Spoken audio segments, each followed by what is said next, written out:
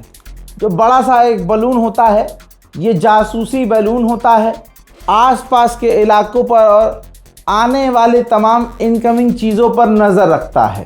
तो डर का माहौल आज भी अमेरिका की सेना में नजर आ रहा है। अमेरिकी मिडिल ईस्ट के सेना सेंटकॉम ने दावा किया है हम 64 ईरान के जहाज़ों को डराकर मोड़ चुके हैं और ईरान से कनेक्टेड 3 टैंकरों पर हमला कर चुके हैं। उधर IRGC ने डोनाल्ड ट्रंप के मुंह को पकड़कर मूत दिया है और कह दिया है कि डोनाल्ड ट्रंप जो ये कह रहा है कि बैक चैनल खुला हुआ है और हमसे वो बात कर रहा है, ये झूठ है। हमारा कोई बैक चैनल ही नहीं है। हम बैक चैनल से अमेरिका या किसी और देश से कोई बात नहीं कर रहे हैं। गुलाबी सुअर झूठ बोल रहा है। देखिए अरब के अंदर अमेरिका के एयरक्राफ्ट कैरियर, फाइटर जेट और जो उसके रिफ्यूलर्स हैं वो खड़े हुए हैं। तो अमेरिका के एक फौजी ने ही जहाज के पंखों पर, बॉडी पर लिखा क्या है ज़रा देखिए, स्लो करके दिखा रहा हूँ। ऑपरेशन एप्स्टीन फ्यूरी, बीबीज और कई तरह की गालियाँ, और इसमें कई स्लोगन्स लिख दिए कि नेतन्याहू पागल हो गया है, नेतन्याहू इसराइल के चक्कर में हम अमेरिकी फ़ौजी मारे जा रहे हैं, बिना बात किए जंग है, अमेरिका के फ़ौजियों को ज़बरदस्ती इसमें फंसा दिया गया है। डोनाल्ड ट्रंप को उल्टा सीधा और नेतन्याहू को उल्टा सीधा कहा गया है। हकीकत यह है, कहने का मतलब ये है कि अमेरिका की फ़ौज अंदर ही अंदर सब समझ चुकी है कौन सही है कौन गलत है। इसराइल के लिए अमेरिका की फ़ौजियों की कुर्बानी डोनाल्ड ट्रंप दे रहा है। वहीं ईरान के विदेश मंत्री ने तुर्की के विदेश मंत्री से फ़ोन पर बातचीत की है।